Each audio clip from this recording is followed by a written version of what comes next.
Welcome to Jenny's Biblical Messages. Yesterday, we started off this series in Matthew 24.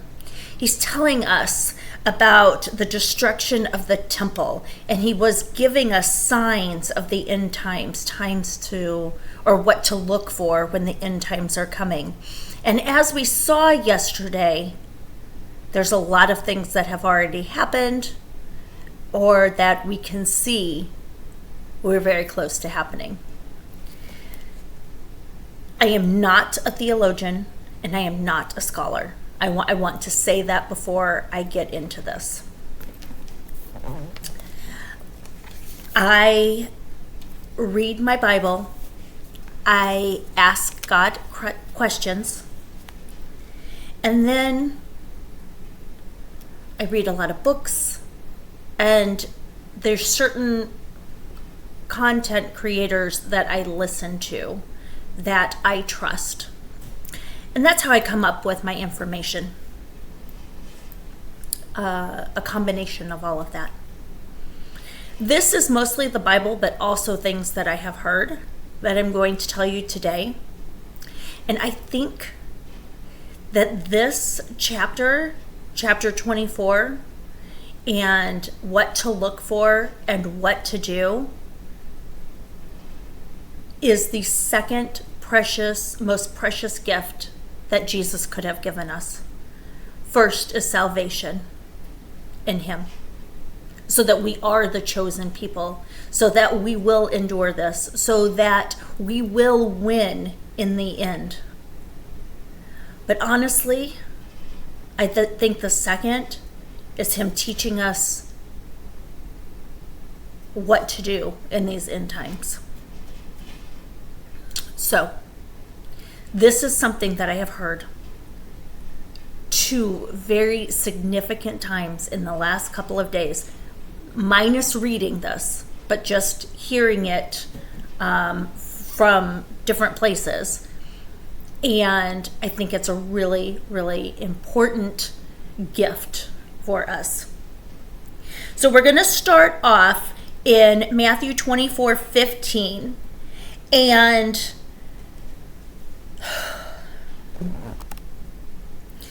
it talks about standing in the holy place, the abomination that causes this desolation.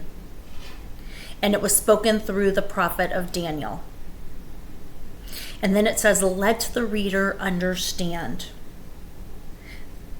Then let those who are in Judea flee to the mountains. What are the mountains in these days? I don't know. Depending on where you live, it could be an actual mountain. It could be some sort of different place. I just know that we will know when the time gets here where we are supposed to flee to and what we're supposed to do. 17. Let no one on the housetop go down to take anything from the house, and let no one in the field go back to get their cloak. That means that when this time comes of this destruction, do not run back to your home to get your clothes and your personal belongings. Don't do it. You have to flee. You have to run. You take your family and you go.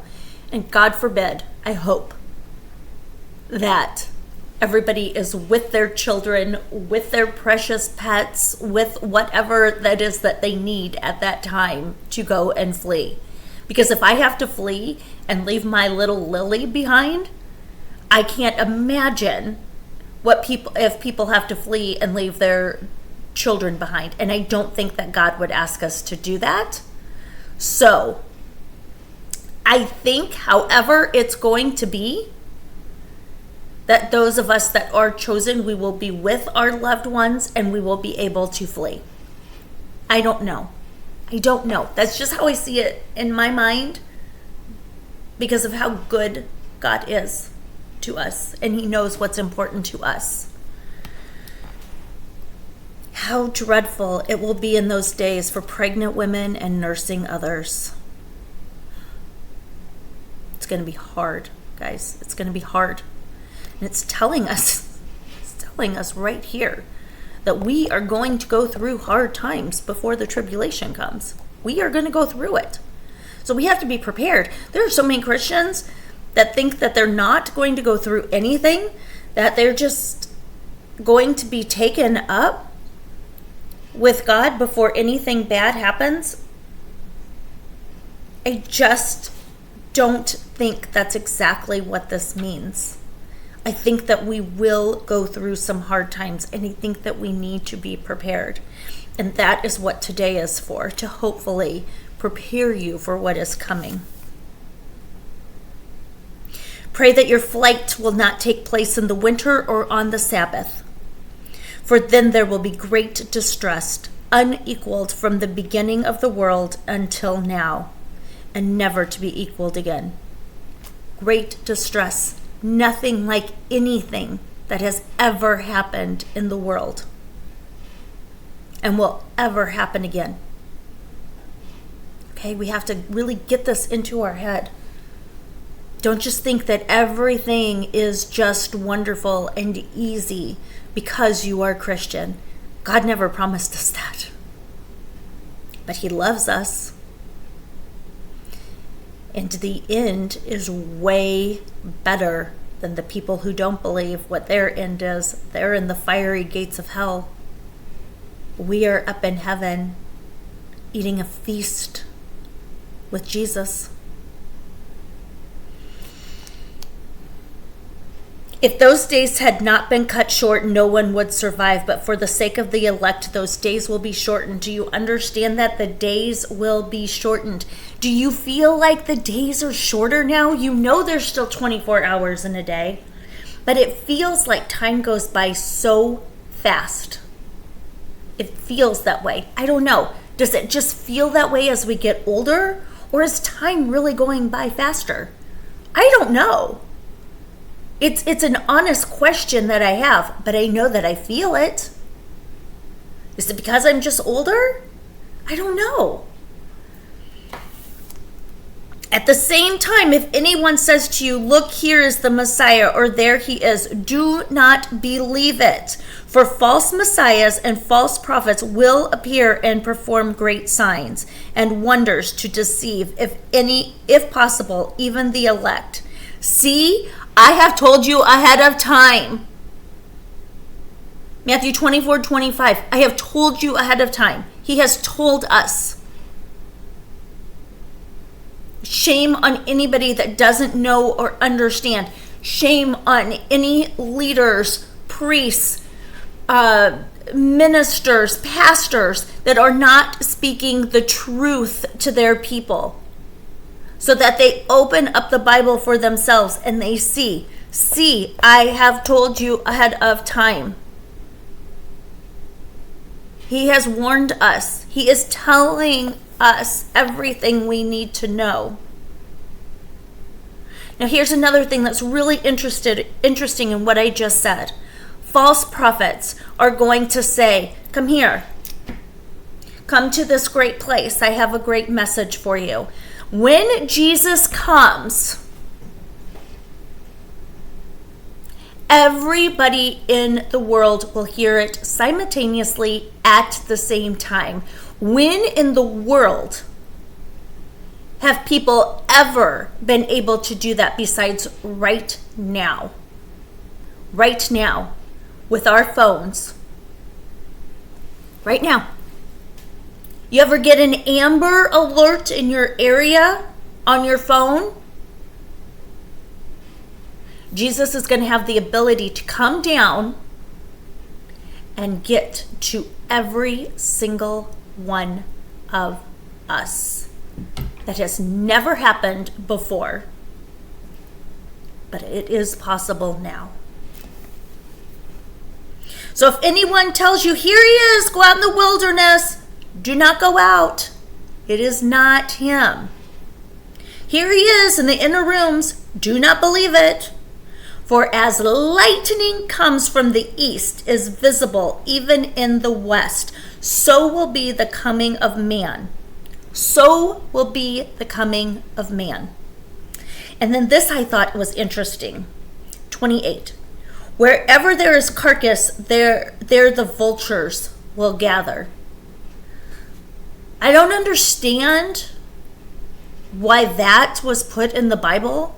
I had to look up what it meant, and it means it's taking this example as when Jesus comes, his followers will gather. Why? He's using that as carcass and vultures, as he's carcass and we're vultures. I don't know. I can't fathom to think the way God thinks, but that's what he used, and that's what it means. I had to look it up, and I was like, I don't want to come to you and be completely ignorant. I want to have something for you. Immediately after the distress of those days, the sun will be darkened, the moon will not give its light, the stars will fall in the sky, and the heavenly bodies will be shaken. No sun, no moon, no stars. Then will appear the sign of the Son of Man in heaven. And then all the people on earth will mourn when they see the Son of Man coming in the clouds of heaven with power and great glory. And he will send his angels with a loud trumpet call, and they will gather his elect from the four winds, from one end of the heavens to the other. We all know that trumpet call is going to be part of it. Now learn this lesson from a fig tree. As soon as its twigs get tender and its leaves come out, you know that summer is near. Even so, when you see all of these things, you know that it is near, right at the door. Truly, I tell you, this generation will certainly not pass away until all these things have happened. Heaven and earth will pass away, but my words will never pass away. Heaven is going to come down on earth. There's going to be a new earth. All of the old heaven and earth that is now will pass away. New heaven on earth for all of us to be at. The reason that it says the people on earth will mourn, because there's so many people out there that are being deceived. So many people are being deceived, and at that moment, they're going to realize that they've been deceived. All right, that gives you a lot to think about, and I challenge you. I really think that everybody that watches this needs to go back and read Matthew 24, not just take my word, my reading from it. You're probably going to have a different translation. Go through and really read this and really meditate on it, so that if you are alive when this time comes, you are ready. And if you're not alive, that's okay. Get the next generation ready. Get the next generation ready. Teach them to get the generations ready, because it's not going to be too long. Have a blessed day, everybody.